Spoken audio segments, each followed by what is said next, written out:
Rank 8, coming to War Thunder, ground vehicles. Let's get started. Welcome to War Thunder's website. I'm Old Dead Man, your host. We're looking at the latest devblog from War Thunder, the Rank 8 ground vehicles and 2 premium vehicles, which are not new, but they're very familiar, but they're their first time as a premium. So let's take a look at this devblog real quick, talk about the vehicles, and maybe get some speculation going, which I would love to hear your thoughts as to what will become Rank 8, and will they actually bump the BR at the same time? So let's get started. As you can see, we have the Rank 8 ground vehicles and Rank 7 premiums, the Challenger 2 OES and the M1A1HC. So they've announced that Rank 8 will be coming to ground vehicles and that they'll be able to add the most modern tanks that are currently in service with different armies around the world. The addition of this rank is just the start, as with future major updates, additional modern vehicles will be added over time. We'll soon be unveiling exciting news about the first tanks of Rank 8 in a series of devblogs, so be sure, they say, to keep an eye out for that. We're certainly going to be keeping an eye out for that. Rank 8 means that they're going to have to add some more vehicles above the ones they've already got, plus they're going to probably move some of the existing ones down into the new Rank 8. To get you started, though, they've introduced some Rank 7 premiums. In this case, the M1A1HC, which is already familiar and already in the game, but this one has a plastic chair on top.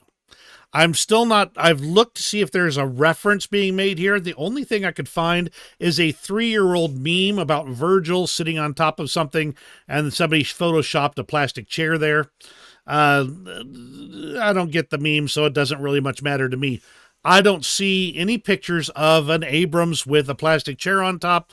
I've been looking, but maybe I've just missed it. Otherwise, it's a pretty common M1A1 Abrams tank. It's got the armor inserts made of depleted uranium, active protection systems. It's got clickbait written on the barrel, victory ring markings on the barrel. It's a fun variant of the M1A1HC. Basically just a skin on top of an already existing tank.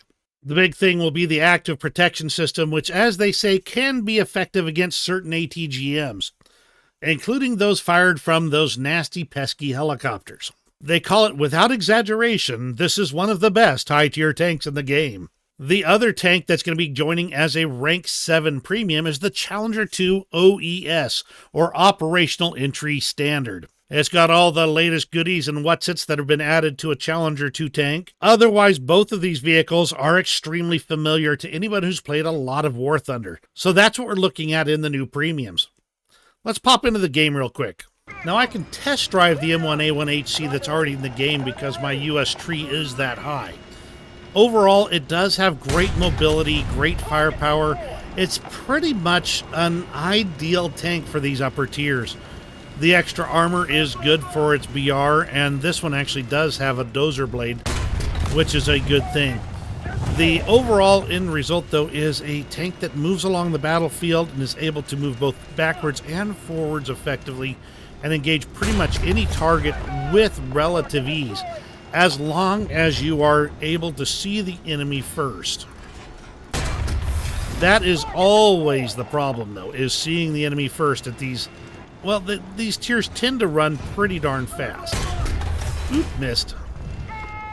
So, keep that in mind. It'll do a good job of anything you want it to do. And overall, I think you're looking at a good tank. The addition of it as a premium means that you could potentially have 2 M1A1HCs that are going in your favor. Now, they do have some better M1 Abrams in the game, the M1A2s. I think it's up to the SEP V2, as I recall. But overall, you're going to find that the A1HC will do a very good job pretty much no matter what. It's a good option in pretty much any aspect of the game. The closest equivalent to the OES is going to be the Challenger 2 TES, which is in the game. It also has the slat armor and pretty much all the necessary features that are equivalent. The TES is before the OES, but I've not really been able to pin down exactly what upgrades that might affect gameplay are the differences between the OES and the TES. So, again, another great option for these upper tier battles. Depending on how far they raise the BR, that'll be the really interesting thing. What's really interesting is that they didn't announce a premium for Russia or for Germany or anything like that. So the question is going to be exactly what vehicles are going to actually make it up to the rank 8 status. On the US side, the likely ones to get bumped up would be the M1A2 SEP, though they've got a V2 and a V3 that we could expect to be coming in to the game as well. So they may just add a new SEP V2 or SEP V3 to make the rank 8 line up there at maybe 12 or 12.3. Most of the upgrades are things that don't directly affect gameplay, though there may be a better, say, thermal viewer or things like that. They're not really things that are going to directly affect the gameplay, such as their network optimizations and technology optimizations, all of which don't directly impact the game. Correction, most of which do not directly impact the game. I have to admit, not knowing the Challenger lineup very well, I assume there's probably a newer update to the Challenger 2 that they could potentially add, and say the Challenger 2BE or 2E could potentially bump up to 12.0 or just into rank 8. Maybe even this ADATS M113, possibly. There's some options, but I don't know of any really big changes. Russia could modernize some of their T-72s or T-90s to make a rank 8. They could also introduce the T-14 Armada, the mystery tank that you only see broken down in the middle of parades. But I don't see a whole lot of options for rank 8 for Russian vehicles just yet. That said, again, it depends on what they can set up for upgrades. A new T90, which is still in production, or some kind of upgrade to the T-72, and of course the T-14, and perhaps some of the other vehicles that maybe we're seeing in Ukraine. Not sure. Interesting to think about, at least. As far as Germany goes, I don't know that I see a whole lot of options as well. I think they've got a newer Leopard 2 variant. I think the A7 that might be available. I don't think the A8 is out just yet, but I know that's a possibility as well. So there's a few options to go up into 8, but I'm not sure exactly what. Japan has pretty much nothing that I understand could possibly move up. I don't know what they'd be adding, but let me know what you think. Who knows what they'll figure out to bring in for China? They've got some newer stuff, and it'll be interesting to see what they decide for that, if anything. Italy could potentially get a new Ariete. I believe it's the C1 is the latest one. Maybe that's represented here somewhere, but you let me know what you think. France surely has some new Leclercs that they could add as well. It'll be interesting to see what they're going to add there. Sweden, no clue. Let me know. Israel could potentially get the new Merkava 4 Barak. That's the only thing I know of that's newer than the 4M. Interesting, possible, definitely an option that could go in that direction. Overall, though, I don't expect rank 8 is going to be particularly large for any of the nations.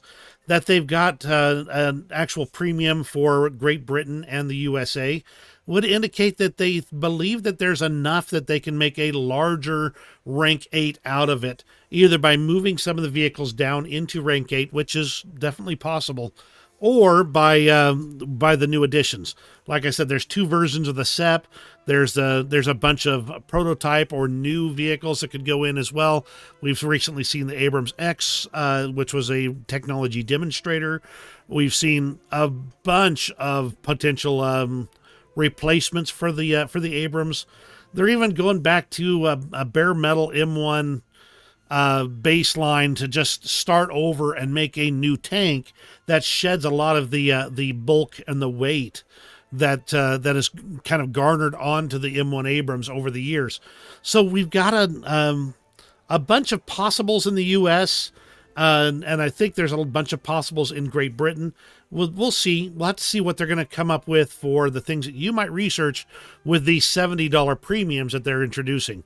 So what do you think? Do you think that they're going to be have some big trees coming in at rank 8? Let me know in the comments below.